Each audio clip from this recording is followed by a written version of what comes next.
कहते हैं ऊपर वाला एक रास्ता बंद कर देता है तो कई नए रास्ते खोल देता है। कोरोना महामारी दीमक की तरह हमारे देश को धीरे धीरे चाट रहा है। हर किसी के सब्र का बात टूटता नजर आ रहा है।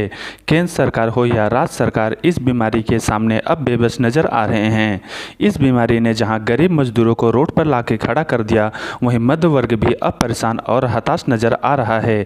लगभग 80 दिन के ऊपर हो चुका है लॉकडाउन को, जिससे कि गरीब श्रमिक कभी रोटी के लिए लाइन में खड़ा दिख रहा है तो कभी गांव जाने के लिए। मध्य वर्ग परिवार भी अब बहुत ही ज़्यादा परेशान हो चुका है। सामाजिक शर्म बस किसी से कुछ कह नहीं पा रहा है। लोग क्या कहेंगे ये सोचकर, पर कोरोना की मार ने इनकी कमर तोड़ रखी है। इस बीमारी में श्याम गोस्वामी मसीहा बनकर उभरे हैं। लगभग 1 महीने के ऊपर हो गया वो अपने घर नहीं लौटे हैं। श्याम ने बताया कि घर वाले काफ़ी डरे हुए थे। उनका कहना था कि इस बीमारी में कैसे होगा सब कुछ, लेकिन मैंने उनको बताया कि मुझसे ये सब नहीं देखा जा रहा है। जितना भी हो सकेगा मैं करूँगा, मैं लोगों की मदद करता रहूँगा। फिर मैंने कृष्णा भंडार के स्वरूप में ये शुरुआत किया। आज लगभग 1 महीने से हर दिन 2 से 3 हज़ार लोगों को भोजन कराता आ रहा हूँ। हमसे बात करते हुए कुलदीप सिंह ने बताया कि नेता और बड़े धनी लोग को अब आगे आना चाहिए।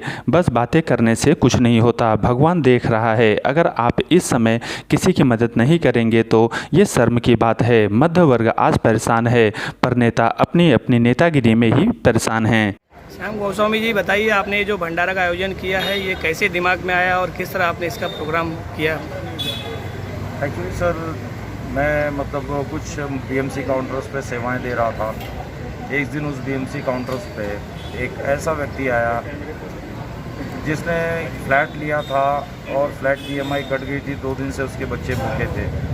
वो मेरे पैर पे गिर गया, बोला श्याम भाई आपको पहचानता हूँ, मेरे बच्चे भूखे हैं। मैंने सोचा कि चलो इसके घर को चलते हैं। मैं उसके घर गया और मैंने देखा कि रियल में उसके घर में 2 दिन से बच्चे भूखे थे। 4 थाली की मैंने व्यवस्था की, उस दिन उसको दिया। उसी दिन मेरे मन में विचार आया कि नहीं, ये बीएमसी फ्लैट वालों को नहीं देख रही है, ये सिर्फ़ और सिर्फ जो है मज़दूरों को देख रही है। ये बात ठीक नहीं है। मेरे ये जो बिल्डिंग में रह रहे मेरे भाई बहन हैं, ये तो किसी से कह भी नहीं पाएंगे और ये ना निकल के किसी से मांग पाएंगे। तो ऐसे भाई बहनों के लिए, इन्हें निकालने के लिए एक ही चीज़ किया जा सकता है, भंडारा।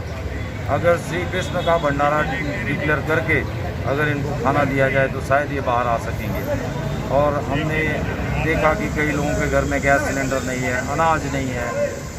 तो ऐसे मेरे भाई बहनों को अगर किसी ने चावल की किट दे दी, दाल की किट दे दी, तो कैसे बनाएगा, सिलेंडर नहीं होगा।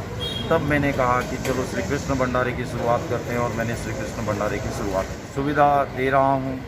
आज मैंने लॉकडाउन के 5 दिन बाद कहा था, मीरा भाईंदर का 6 तारीख से लॉकडाउन खुल चुका है और आज 11 तारीख है। 5 दिन बाद तक आज तक की मेरी प्रतिज्ञा थी। मैं ये आज इस भंडारे का समापन दिवस है। वो 2,500 लोग थे पहले। दूसरे दिन से सोसाइटी हमने अनाउंसमेंट किया तो ये संख्या 12 से 14,000 तक गई। अब ये संख्या 8 से 9,000 तक पे है। ये कहूँगा कि दुनिया शर्मसार हो गई कि आज जो वोट बैंक की राजनीति करते हैं मैं किसी नेता का नाम नहीं लेना चाहूँगा क्योंकि मुझे कोई राजनीति ये नहीं हूँ, ना मुझे राजनीति में इंटरेस्ट है। लेकिन काश इन लोगों ने हर वार्ड का नगर सेवक ने एक आदमी का 1-1 हज़ार लोगों का भंडारा चलाया होता तो एक भी आदमी भूखा नहीं सोता। शायद मीरा भाईंदर में पूरी गिनती तो नहीं पता, लेकिन शायद 94 नगर सेवक हैं। अगर 94,000 लोगों के लिए डेली खाना बनाया होता, एक नगर सेवक ने 1-1 हज़ार लोगों के लिए, तो शायद एक भी व्यक्ति भूखा नहीं सोता। मेरा भाई बहन आज श्याम गोस्वामी जिसने इस भंडारे का आयोजन किया, इस लक्ष्य को रखा और उन्होंने यहीं पर रह के अपने घर परिवार को छोड़कर इस भंडारे की शुरुआत करी। उनके साथ उनकी तमाम टीमें जो है रात दिन काम कर हमारे 8 से 10 हज़ार परिवारों को, लोगों को ये सेवाएं पहुंचा पा रही हैं। मेरा संदेश देना चाहता हूं अपने सभी सोसाइटीज़ एंड वेलफेयर एसोसिएशंस को कि सभी वेलफेयर एसोसिएशन और सोसाइटीज़ जिस तरह से सिंकिंग फंड हर एक सोसाइटी ले रही है हर एक घर से, उसी तरह से एक सेवा फंड की भी शुरुआत की जाए।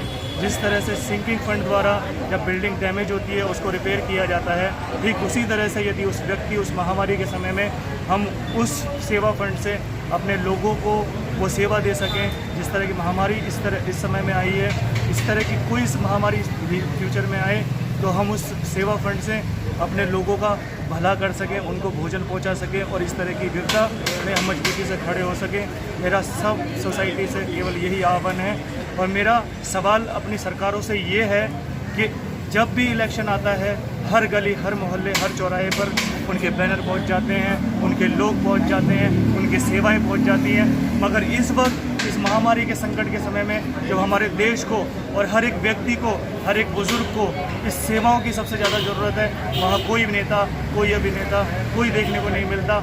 ऐसा क्यों है?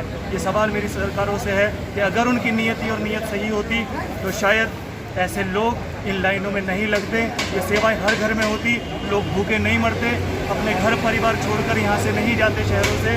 ये कमी हमारे सिस्टम की है और इस कमी को दूर करने के लिए एक बदलाव की ज़रूरत है। वो बदलाव तभी हो सकता है जब हर आदमी, हर व्यक्ति